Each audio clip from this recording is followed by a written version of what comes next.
Hello students, class 9th के physics का आज से हम लोग ग्रेविटेशन चैप्टर शुरू करेंगे। ये चैप्टर हमारे लिए बहुत ही इम्पोर्टेंट है क्योंकि इस चैप्टर का यूज हम आगे भी करते हैं क्लास 11th में। कंपटीशन व्यू से भी ये चैप्टर बहुत इम्पोर्टेंट है।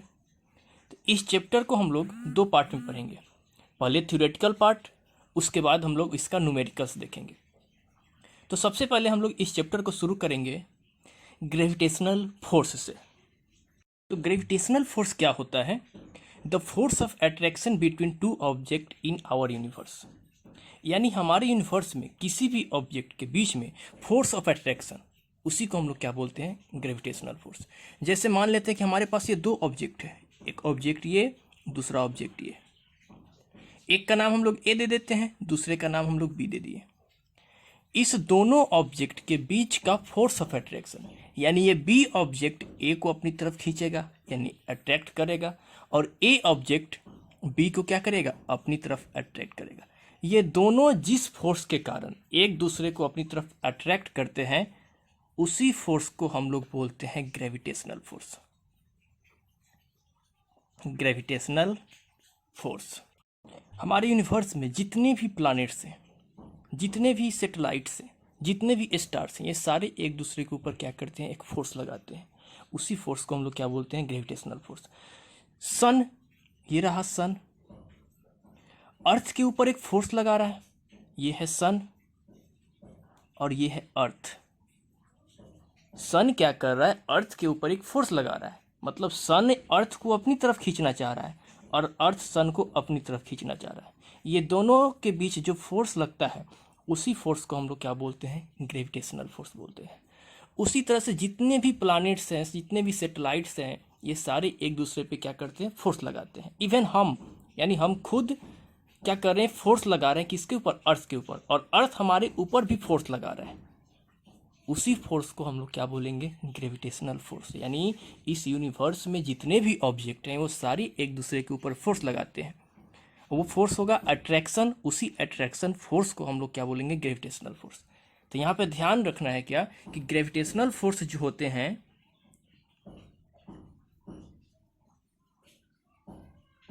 वो हमेशा होते हैं अट्रैक्शन फोर्स। अट्रैक्शन फोर्स, कोई रिपल्सन फोर्स नहीं, ओनली अट्रैक्शन फोर्स को हम लोग क्या बोलेंगे? Gravitational force. तो इस फोर्स को, कि कितना फोर्स लग रहा है एक ऑब्जेक्ट के द्वारा दूसरे पे, यानी कितने फोर्स से एक ऑब्जेक्ट दूसरे को अपनी तरफ अट्रैक्ट कर रहा है, उस फोर्स को हम लोग फाइंड करते हैं यूनिवर्सल लॉ ऑफ ग्रेविटेशन से। जिनके द्वारा दिया गया था उनका नाम है सर आइजैक न्यूटन। उन्हीं के द्वारा बताया गया था कि ग्रेविटेशनल फोर्स क्या होता है, उसका मैग्नीट्यूड क्या है, ये सारा उन्हीं के द्वारा दिया गया था। तो हम लोग एक लॉ पढ़ते हैं जिसको यूनिवर्सल लॉ ऑफ ग्रेविटेशन बोलते हैं। उसी के द्वारा हम लोग क्या करते हैं? ग्रेविटेशनल फोर्स के अमाउंट को, मैग्नीट्यूड को फाइंड करते हैं। तो चलिए हम लोग देखते हैं। यूनिवर्सल लॉ ऑफ ग्रेविटेशन क्या कहता है कि हमारे पास दो ऑब्जेक्ट है, जैसे कि एक ऑब्जेक्ट ये, दूसरा ऑब्जेक्ट ये। इस दोनों ऑब्जेक्ट का कुछ मास होगा, तो हम इस ऑब्जेक्ट के मास को m1 मान लेते हैं और इस ऑब्जेक्ट के मास को m2। ये दोनों ऑब्जेक्ट कुछ डिस्टेंस पे प्लेस होगा, तो इस दोनों के बीच का डिस्टेंस हम लोग कुछ एज्यूम कर लेते हैं। तो इसके दोनों के बीच का डिस्टेंस को हम लोग r ले लेते हैं। क्या ले लिए? r, या फिर आप लोग d से भी इंडिकेट कर सकते हैं, r या फिर d। अब ये दोनों ऑब्जेक्ट एक दूसरे पे क्या लगाएगा? फोर्स लगाएगा। तो उसके फोर्स ऑफ अट्रैक्शन को हम लोग F ले लिए। क्या ले लिए? F। तो इस न्यूटन्स लॉ ऑफ ग्रेविटेशन का जो लॉ है, वो लॉ क्या कहता है? The force of attraction between two object is directly proportional to product of their masses. यानी इस दो ऑब्जेक्ट के बीच का जो फोर्स ऑफ अट्रैक्शन है, वो डायरेक्टली प्रोपोर्शनल है इस दोनों के मास के प्रोडक्ट के। यानी हम लोग क्या लिख सकते हैं? अकॉर्डिंग टू दिस लॉ, यानी जो फोर्स है F, वो डायरेक्टली प्रोपोर्शनल है इस दोनों के मास के प्रोडक्ट के, यानी m1 into m2। force of attraction between two particles is directly proportional to product of their masses. F directly proportional to m1 into m2. इसको हम लोग ले लेंगे इक्वेशन 1। फिर नेक्स्ट क्या कह रहा है, and inversely proportional to square of distance between them, यानी इस दोनों के बीच का जो डिस्टेंस है यानी r, उस r के स्क्वायर का इन्वर्सली प्रोपोर्शनल है, यानी f जो है ऑल्सो वो इन्वर्सली प्रोपोर्शनल है दोनों के बीच के डिस्टेंस के स्क्वायर का, यानी f inversely proportional to square of distance between them, यानी 1/r²। इसको हम ले लेते हैं इक्वेशन 2। अब हम इक्वेशन 1 और इक्वेशन 2 के मदद से हम लोग क्या करेंगे, आगे और बढ़ेंगे। तो हम लोग क्या लिखेंगे, from equation 1 and 2 f directly proportional m1 m2 into 1/r², यानी इस दोनों के RHS को मल्टीप्लाई कर दिए। इसका मतलब क्या हो गया कि f डायरेक्टली प्रोपोर्शनल ये दोनों 1 में मल्टीप्लाई होगा, तो m1 m2 अपॉन r²। अब हमें क्या करना होता है, इस प्रोपोर्शनल को रिमूव करना होता है। तो जब इसको हम रिमूव करते हैं तो इस प्रोपोर्शनल के जगह पे हम लोग देते हैं इक्वल टू कांस्टेंट। क्या पुट करते हैं, प्रोपोर्शनल को हटाकर हम लोग पुट करते हैं इक्वल टू कांस्टेंट, यानी f equal to constant m1 m2 upon r²। ये जो है कांस्टेंट जो है यहाँ पे, ये कांस्टेंट को हम लोग कैपिटल जी से इंडिकेट करेंगे।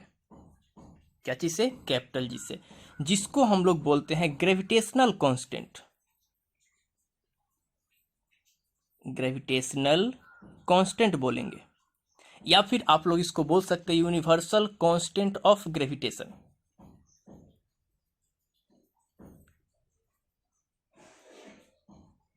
कांस्टेंट ऑफ ग्रेविटेशन भी बोल सकते हैं,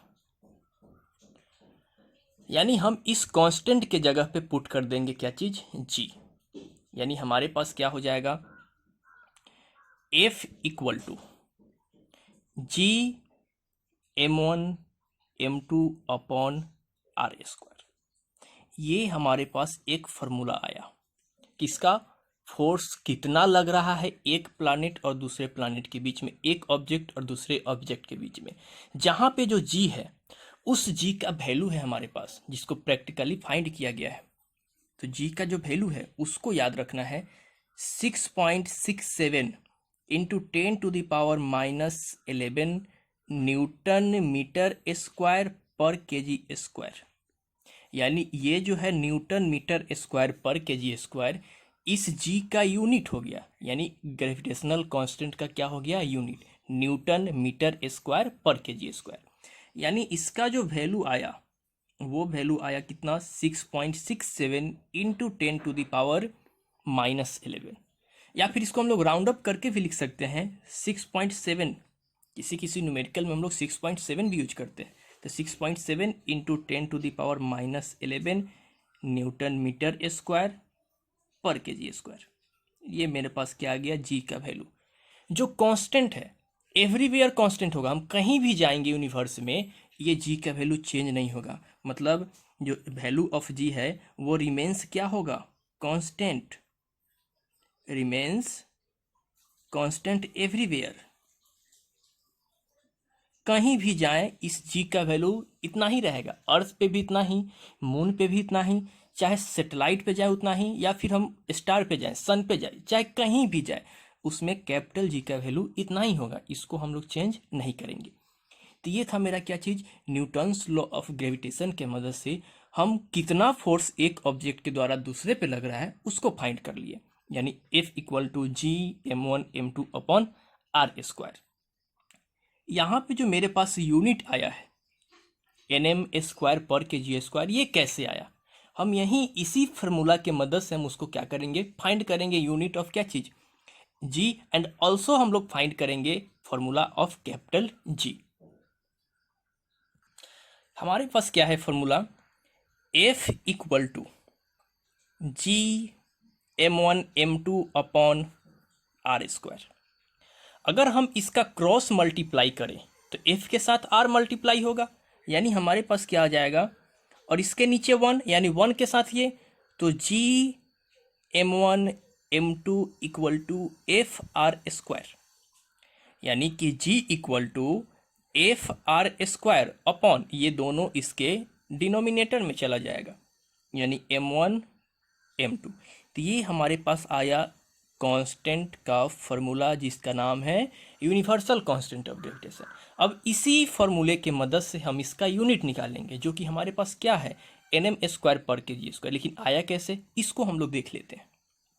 तो हम लोग जानते हैं कि फोर्स का यूनिट क्या होता है, न्यूटन होता है। तो फोर्स का यूनिट न्यूटन, और आर क्या है, दो ऑब्जेक्ट के बीच का डिस्टेंस। तो डिस्टेंस का यूनिट क्या होता है, मीटर। तो यहाँ स्क्वायर है तो मीटर स्क्वायर अपॉन मास का यूनिट क्या होता है, केजी। तो यहाँ पे दो मास है, दो ऑब्जेक्ट का प्रोडक्ट है, यानी केजी इंटू केजी। यानी हमारे पास क्या आया, Nm square kg into kg per kg square. तो ये हमारे पास किसका यूनिट था, जी का। यानी अगर हम बात करें ऐसा unit of gravitational constant of या फिर यूनिवर्सल कांस्टेंट ऑफ ग्रेविटेशन, तो वो क्या है, न्यूटन मीटर स्क्वायर पर केजी स्क्वायर। अगर हम इसके सीजीएस यूनिट का बात करते हैं तो सीजीएस यूनिट क्या हो जाएगा, CGS unit of capital G. Newton के जगह पे क्या हो जाएगा, डाइन, क्योंकि न्यूटन है एसआई यूनिट और फोर्स का सीजीएस यूनिट होता है डाइन। तो डाइन, मीटर के जगह पे सेंटीमीटर, तो सेंटीमीटर स्क्वायर, और केजी की जगह पे क्या चीज, ग्राम स्क्वायर। तो मेरे पास सीजीएस यूनिट क्या हो जाएगा, कैपिटल जी का डाइन सेंटीमीटर स्क्वायर पर ग्राम स्क्वायर। तो ये हो गया किसका, जी का यूनिट।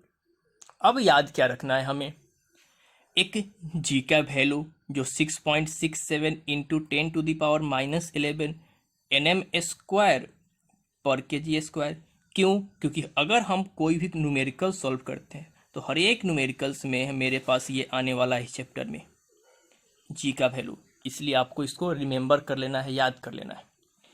और हमारे पास जो फॉर्मूला आया है F G m1 m2 upon r square, इसको भी हमें क्या करना है, लर्न करना है, क्योंकि इससे रिलेटेड हम बहुत सारा क्वेश्चन पढ़ने वाले हैं कि हाँ F find the force of attraction between two object, जिसका मास दिया होगा और उसके बीच का डिस्टेंस दिया होगा। तो उसके मदद से हम लोग क्या निकालेंगे, उसके बीच का फोर्स ऑफ अट्रैक्शन फाइंड करेंगे।